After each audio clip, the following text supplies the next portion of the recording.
کرنے کا، امام حسین رضی اللہ تعالی عنہ کو خراج عقیدت اور خراج تحسین پیش کرنے کا، تو وہ ہم نہیں کر سکتے۔ امام حسین رضی اللہ تعالی عنہ وہ ذات ہیں جن کے بارے میں تمہارے اور میرے آقا حضرت محمد مصطفیٰ صلی اللہ علیہ وآلہ وسلم نے فرمایا، حسین منی وانا من الحسین، کہ حسین مجھ سے ہے اور میں حسین سے ہوں۔ اب یہ بات سمجھنا ضروری ہے کہ حضرت حسین رضی اللہ تعالی عنہ شہزادے تو ہیں حضرت علی المرتضیٰ کے، جگر گوشے تو ہیں، پھول تو ہیں سیدہ فاطمہ الزہرا کے گلشن کے، لیکن تمہارے اور میرے آقا حضرت محمد مصطفیٰ صلی اللہ علیہ وآلہ وسلم فرما رہے ہیں، حسین منی وانا من الحسین، کہ حسین مجھ سے ہے اور میں حسین سے ہوں۔ تو اس کا مطلب و تشریح یہ ہے کہ حضرت محمد مصطفیٰ صلی اللہ علیہ وسلم نے فرمایا کہ حسین تو مجھ سے اس طرح ہے کہ میری جو لخت جگر سیدہ ہے، فاطمہ الزہرا ہے، سیدہ خاتون جنت سیدہ فاطمہ الزہرا رضی اللہ تعالی عنہا ہے، وہ میری لخت جگر ہے، اور میری لخت جگر کا بیٹا حسین جو ہے وہ میری لخت جگر کا بیٹا ہے، اس لیے حسین مجھ سے ہے۔ یہ بات تو سمجھ میں آتی ہے کہ حضرت حسین رضی اللہ تعالی عنہ جو ہیں وہ کریم آقا صلی اللہ علیہ وسلم کے نواسے ہیں، ان کی نسل میں سے ہے، لیکن یہ کیسے ہوا کہ نبی کریم صلی اللہ علیہ وسلم نے فرمایا انا من الحسین، میں حسین سے ہوں۔ حسین کا نبی کریم صلی اللہ علیہ وسلم کی ذات سے ہونا یہ تو ثابت ہے، یہ تو عام فام بات ہے، ہر عام اور خاص کو بات سمجھ آ جاتی ہے کہ نواسہ رسول امام عالی مقام حضرت امام حسین رضی اللہ تعالی عنہ نبی کریم کے نواسے ہیں، اس لیے نبی کریم کی ذات سے ان کا چشمہ، ان کا فیضان جو ہے وہ جاری ہوا ہے۔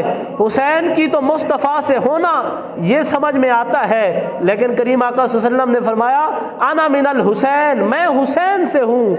اس بات کی کیا سمجھ ہے، اس کی کیا تشریح ہے؟ علماء فرماتے اس کی تشریح یہ ہے کہ حضرت امام حسین کی جو ذات ہے وہ نبی کریم صلی اللہ علیہ وسلم کی ذات سے ظاہر ہوتی ہے، ان سے ان کا تعلق اور کنیکشن اور ان کا نسل کا ایک سلسلہ جڑتا ہے، لیکن یہ ایک نبی کریم صلی اللہ علیہ وسلم کا فرمانا کہ میں حسین سے ہوں، اس بات کی تشریح یہ ہے، اس حدیث کا مفہوم یہ ہے کہ نبی کریم صلی اللہ علیہ وسلم نے فرمایا اگر حسین مجھ سے ہے، حسین کا سلسلہ مجھ سے شروع ہوتا ہے، حسین کی ذات مجھ سے ظاہر ہوتی ہے، لیکن اگر میری شان ظاہر ہوئی ہے تو وہ امام حسین کی قربانی سے ظاہر ہوئی ہے، امام حسین کی شہادت سے میرا مقام ظاہر ہوا ہے، کیونکہ وہ میرا نواسا ہے۔ تو نبی کریم صلی اللہ علیہ وسلم نے یہ بھی حدیث پاک کے اندر آتا ہے، کریم آقا صلی اللہ علیہ وسلم حضرت امام حسین کو سونگا کرتے تھے جس طرح پھول کو سونگا جاتا ہے۔ تو پوچھا گیا کہ آپ سونگتے کیوں ہو؟ تو آپ نے فرمایا اس کو، حسین کو سونگنے سے مجھے ایسی خوشبو محسوس ہوتی ہے گویا کہ یہ خوشبو جنت سے آ رہی ہے، کیونکہ تمہارے اور میرے آقا حضرت محمد مصطفیٰ صلی اللہ علیہ وسلم نے فرمایا کہ حسن اور حسین جو ہے یہ جنتی نوجوانوں کے سردار ہیں، تو جو جنت کا سردار ہو تو اس کے جسم سے جنت کی ہی خوشبو آئے گی۔ تو پچھلے جمعہ پر بھی میرا یہی موضوع تھا کہ صحابہ کرام نے اہل بیت کے ساتھ کس طرح پیار و محبت کی، کس طرح اہل بیت کا احترام کیا اور ان سے پیار اور شفقت کی۔ حضرت عمر فاروق رضی اللہ تعالی عنہ کی بات میں نے پہلے بھی سنائی ہے کہ انہوں نے حضرت امام حسین کے ساتھ کس طرح محبت کی۔ تو جب ایران فتح ہوا، ایران جس شان کے ساتھ فتح ہوا، کتابیں بھری پڑی ہیں کہ ایران سے اتنا مال غنیمت آیا، مسجد نبوی کے اندر جمع تھا کہ صحابہ کے بچے سونے اور چاندی اور زیورات کو ٹھوکریں مارا کرتے تھے، بہت مال جمع ہوا، لیکن اس مال غنیمت کے اندر حضرت شاعر بانو جو امام حسین کی بعد میں زوجہ بنی، جس سے امام حسین کی اولاد کا سلسلہ جاری ہوا، وہ شہزادی تھی ایران کی، وہ بھی اس مال غنیمت میں آئی۔ جب مال غنیمت جمع ہو گیا تو لوگ آئے، کیونکہ مال غنیمت تقسیم کیا جاتا تھا، بانٹا جاتا تھا۔ تو جب دیکھا کہ مال غنیمت بھی بہت ہے اور اس مال غنیمت کے اندر ایران کے بادشاہ کی شہزادی شہر بانو بھی آئی ہے، تو ہر نوجوان کی یہی خواہش تھی کہ یہ شہزادی ہمیں دی جائے۔ جو صحابہ جنگ کے اندر شریک تھے ان کی بھی چاہت تھی، اور باقی نوجوان صحابہ کی بھی یہی چاہت تھی، یہ جو شہزادی آئی ہے یہ ہمیں دی جائے۔ اور ان میں سے حضرت عمر بن خطاب رضی اللہ تعالی عنہ کے بیٹے اور شہزادے حضرت عبداللہ بن عمر جو بہت جید صحابی ہیں، ان کی بھی خواہش تھی کہ یہ جو شہزادی بانو مال غنیمت میں آئی ہے یہ مجھے دی جائے۔ تو جب لوگ مسجد نبوی کے اندر جمع ہوئے، حضرت عمر فاروق رضی اللہ تعالی عنہ نے دیکھا، دائیں دیکھا بائیں دیکھا، نظر کو گھمایا، لیکن حسین ابن علی کہیں نظر نہ آیا۔ تو حضرت فاروق اعظم نے فرمایا این حسین ابن علی، کہ حسین ابن علی کہاں ہے؟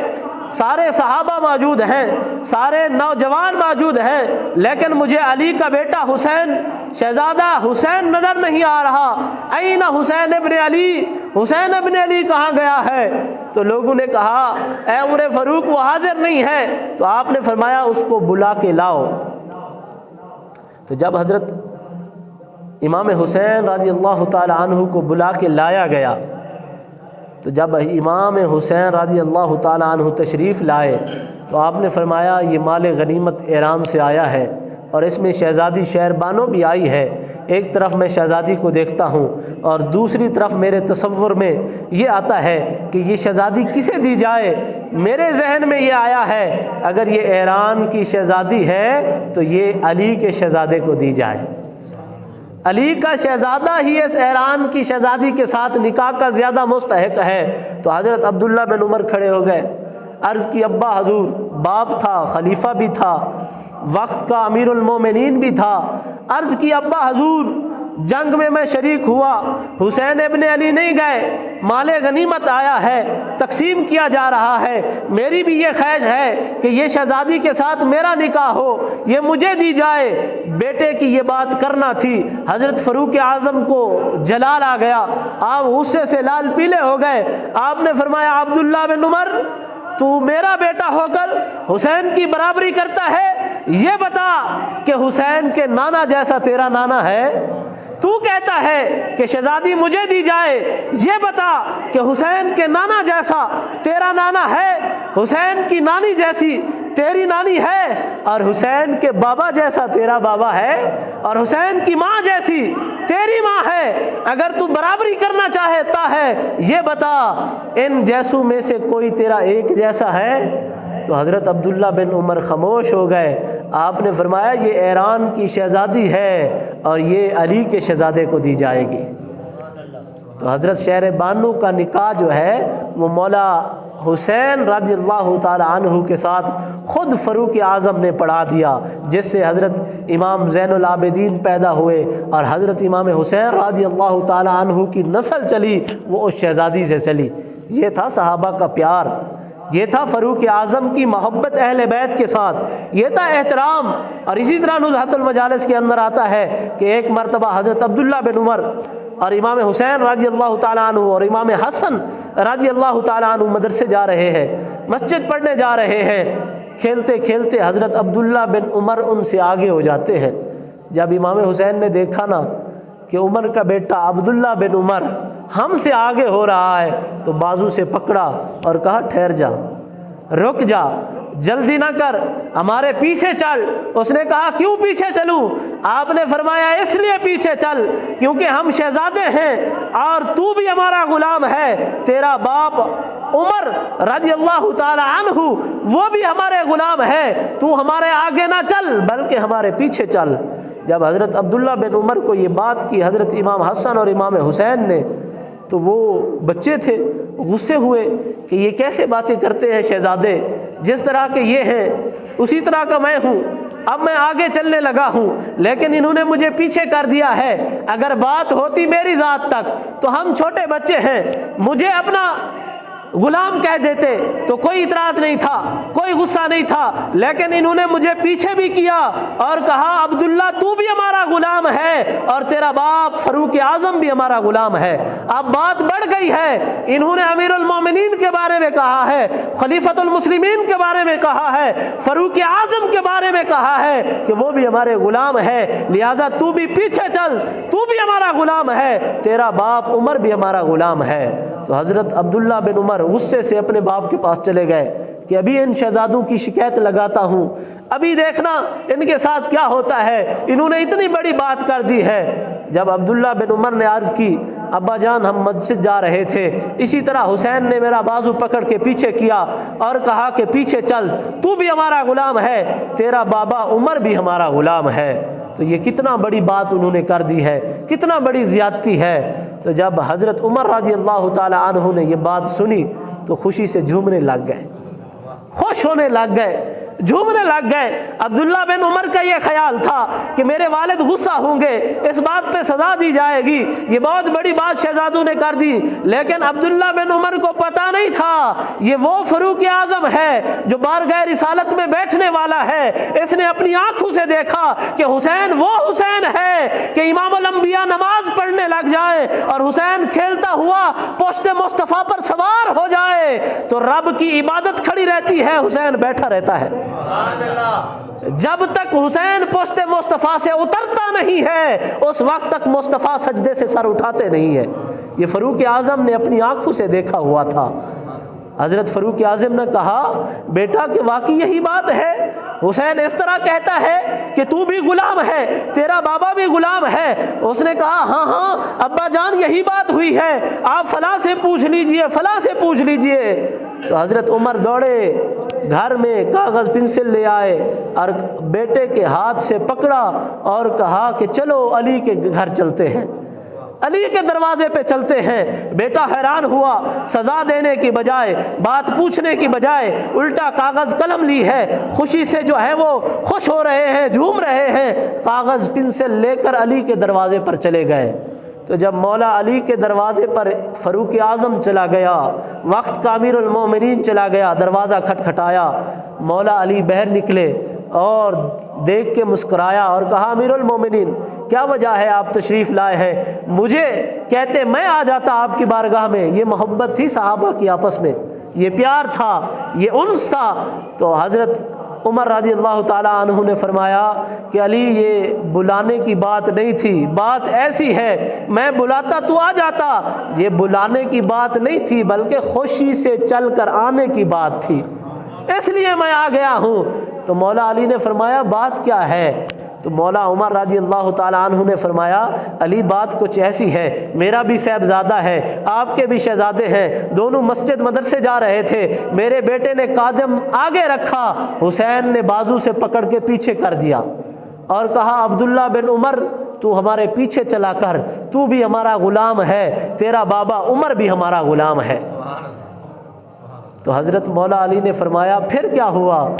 مولا عمر نے فرمایا بات یہ ہے کہ تیرے شہزادے نے، امام حسین نے یہ بات تو کر دی ہے، لیکن میں کاغذ پنسل لے کر آیا ہوں اس بات کو پکا کرنے کے لیے کہ واقعی میں اور میرا بیٹا اہل بیت کے غلام ہیں، آپ کے شہزادے نے کہا ہے، لہذا یہ رہا کاغذ، یہ رہی پنسل، ادھر لکھ کر دیجئے کہ میں اور میرا بیٹا آپ کے اہل بیت اور شہزادوں اور آپ کے غلام ہیں۔ تو مولا علی نے فرمایا عمر اگر شہزادوں نے کہا ہے تو ہم لکھ کر دینے کے لیے تیار ہے۔ تو اس کاغذ اور پنسل کے ساتھ مولا علی نے لکھا کہ عبداللہ بن عمر بھی ہمارا غلام ہے اور عمر بھی ہمارا غلام ہے۔ جب اس کاغذ پر مولا علی نے لکھ لیا تو خوشی کا یہ عالم تھا، جھوم رہے تھے۔ صحابہ نے پوچھا اے امیر المومنین کیوں خوش ہو رہے ہو، خوشی سے کیوں جھوم رہے ہو؟ تو مولا عمر نے فرمایا اے نبی کے غلاموں میں کیوں نہ خوش ہوں، یہ جو کاغذ ہے یہ سند ہے، یہ میرے پاس ایک ٹکٹ ہے، میرے پاس ثبوت ہے، یہ کاغذ کوئی عام کاغذ نہیں۔ عمر کو اپنی نمازوں پہ ناز نہیں ہے، عمر کو سخاوت پہ ناز نہیں ہے، عمر کو اپنی عدالت پہ ناز نہیں ہے، عمر کو صحابیت پہ ناز نہیں ہے۔ اے میرے نبی کے غلاموں، یہ اتنا بڑا ثبوت ہے، جب میں قبر میں جاؤں گا اس چٹھی کو ساتھ لے کر جاؤں گا، منکر نکیر نے پوچھا کہ تو کون ہے، تو عمر خوشی سے کہے گا اہل بیت کا غلام ہوں۔ نعرہ تکبیر، نعرہ رسالت، شان اہل بیت رسول، شان امام حسین۔ اگر منکر نکیر نے سوال کیا کہ عمر تو کون ہے، تو میں بتاؤں گا کہ میں اہل بیت کا غلام ہوں۔ یہ تھا صحابہ کا پیار، یہ تھا صحابہ کا انس اہل بیت اطہار کے ساتھ، علی المرتضیٰ کے شہزادوں کے ساتھ، سیدہ فاطمہ الزہرا کے جو لخت جگر کے ساتھ یہ صحابہ پیار کرتے تھے۔ اس طرح صحابہ ان کے ساتھ انس اور محبت رکھا کرتے تھے۔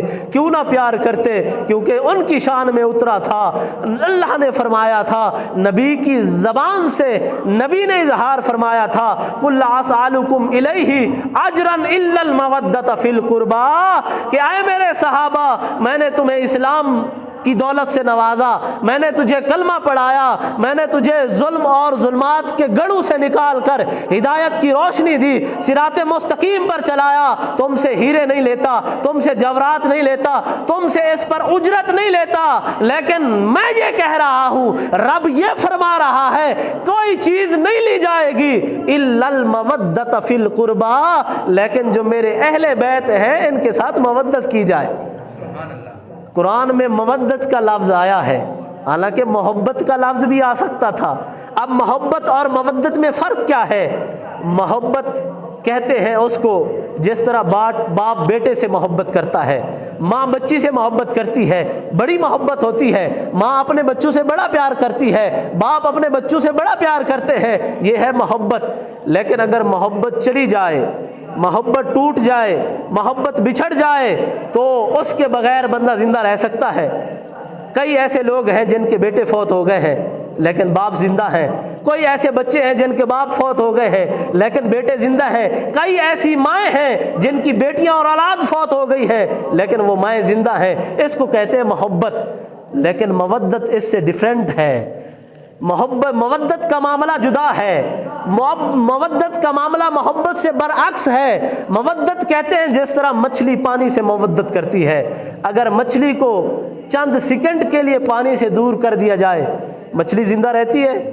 تڑپ تڑپ کے جان دے دیتی ہے۔ یہ ہے مودت، کہ مچھلی کو پانی سے اتنا مودت ہے کہ اس کے بغیر ایک سیکنڈ نہیں رہ سکتی، اس کے بغیر ایک منٹ نہیں رہ سکتی۔ جس طرح ہی مچھلی کو پانی سے دور کیا جاتا ہے، مچھلی مر جاتی ہے۔ اللہ نے فرمایا اور نبی کی زبان سے اظہار فرمایا کہ اے میرے نبی، اپنے صحابہ کو کہہ دو جو میری اہل بیت ہے، جو میرے 5 تن ہے، جو علی المرتضیٰ ہے، جو سیدہ فاطمہ الزہرا ہے، جو حسن اور حسین ہے، یہ کوئی عام نہیں ہے، ان سے محبت نہیں کرنی بلکہ الا المودۃ فی القربى، ان سے مودت کرنی ہے۔ اگر ایک منٹ کے لیے، ایک سیکنڈ کے لیے اہل بیت کی مودت محبت سے غافل ہو جائے گے تو تم کامیاب نہیں ہو پاؤ گے۔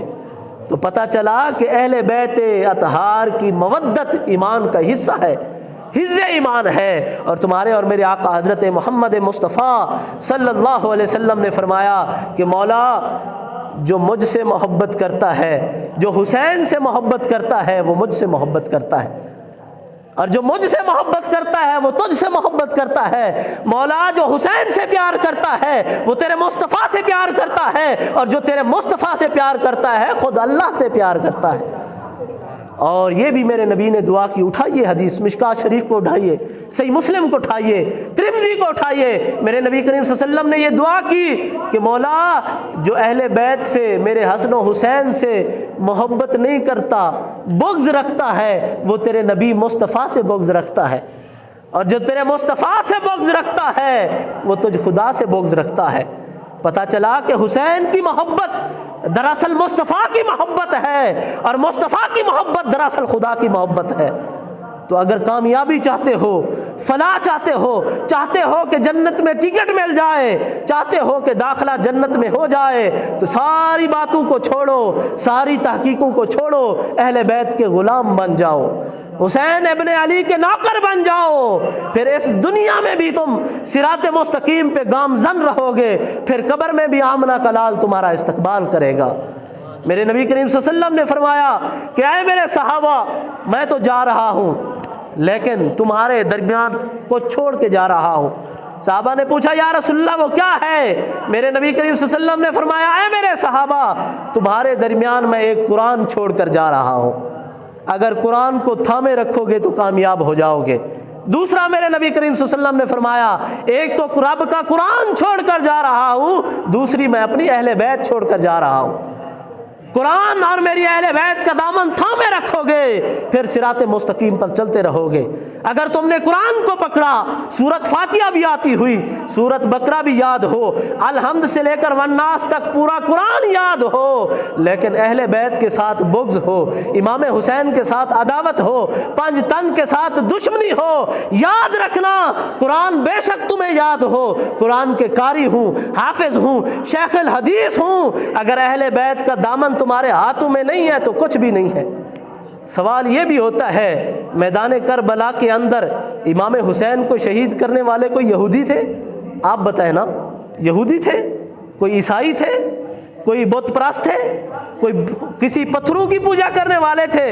ارے کوئی یہودیوں نے نبی کے نواسے کو شہید نہیں کیا، کسی عیسائی نے شہید نہیں کیا، بلکہ کرب و بلا کے اندر کتابیں اٹھا کر دیکھ لیں، جس نے امام حسین کو شہید کیا ان میں قاری بھی تھے، ان میں حافظ بھی تھے، ان میں علامہ بھی تھے، ان میں فہامہ بھی تھے، بڑے بڑے مفتی بھی تھے، حتیٰ کہ جس 10ویں محرم الحرام کو امام حسین کو شہید کر دیا گیا، ابن زیاد کہہ رہا تھا حسین اپنی تقریر کو ختم کرو، جمعے کا ٹائم ہے، ہم نے تجھے قتل کر کے جمعہ بھی پڑھنا ہے۔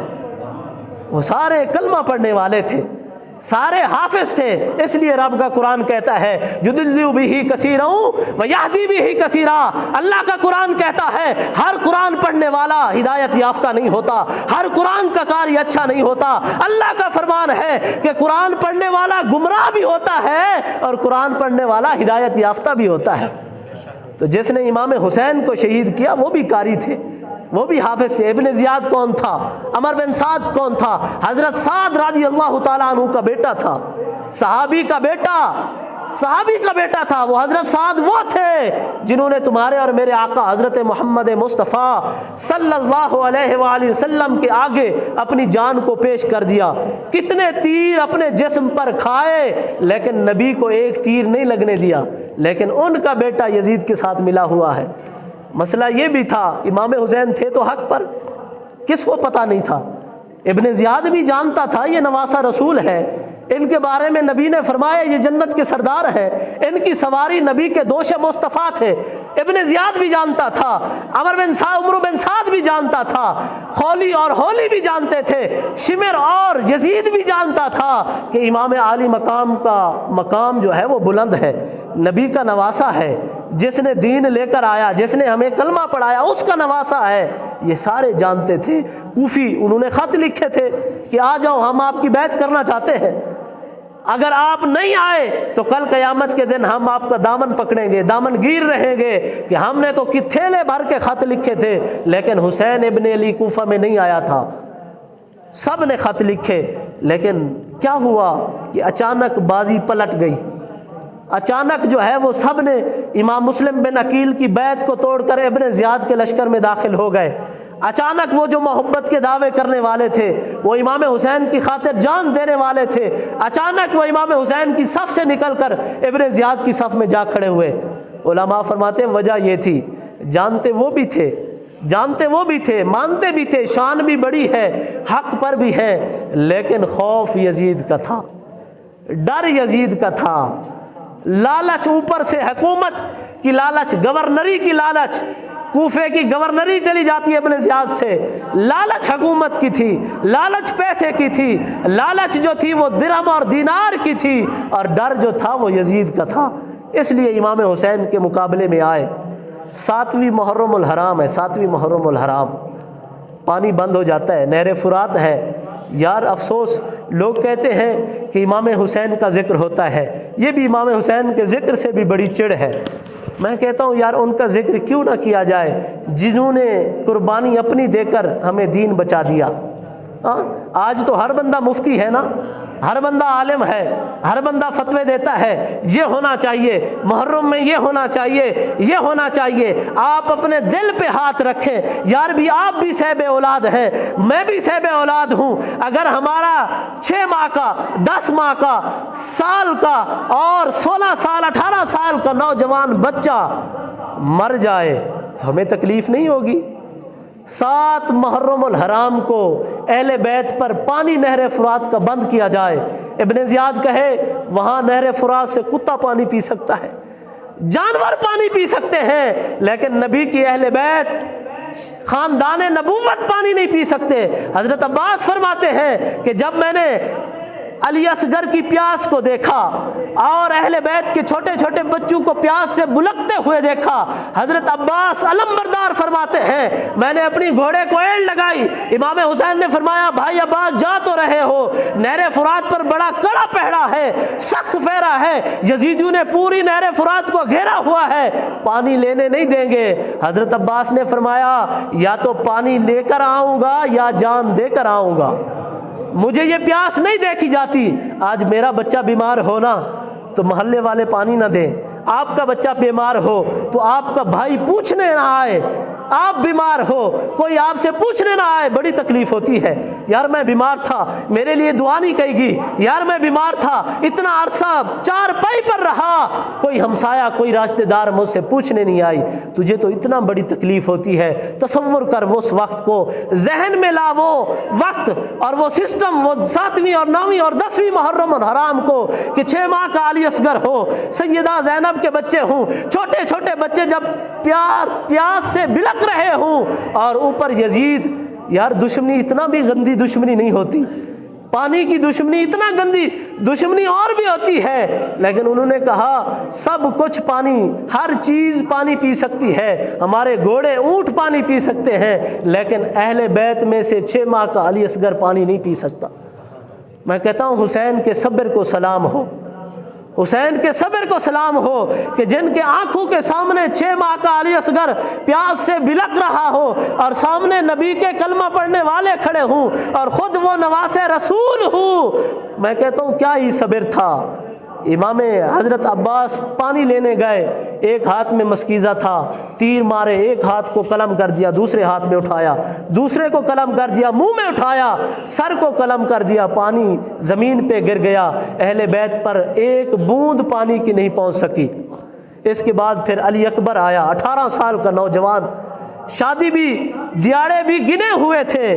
علی اکبر نے کہا بابا میں جاتا ہوں، ان یزیدیوں سے میں مقابلہ کرتا ہوں۔ ماں بھی بوسے دیتی ہے، بابا بھی بوسے دیتا ہے۔ علی اکبر تو شیر جوان ہے، تو رک جا، مجھے دان جانے دے۔ علی اکبر نے کہا نہیں بابا، جب تک جان میں جان ہے میں ان یزیدیوں کا مقابلہ کروں گا۔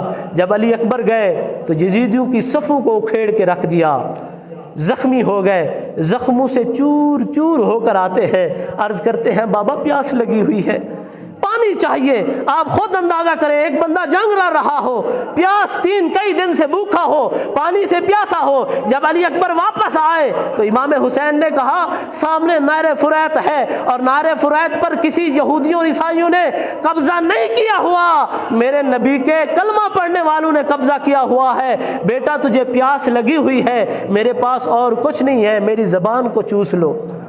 امام حسین نے اپنی زبان اپنے شہزادے کو چسوائی، پھر گئے، تیسری بار وہ بھی شہید ہو گئے۔ پھر دیکھا 6 ماہ کا علی اصغر پیاس سے بلک رہا ہے، بابا کو صبر نہ ہوا، علی اصغر کو اٹھا کے ہاتھوں میں، قربان جاؤں صبر حسین پر، قربان جاؤں شجاعت حسین پر، لاشیں سامنے پڑی ہے، پھر بھی استقامت کا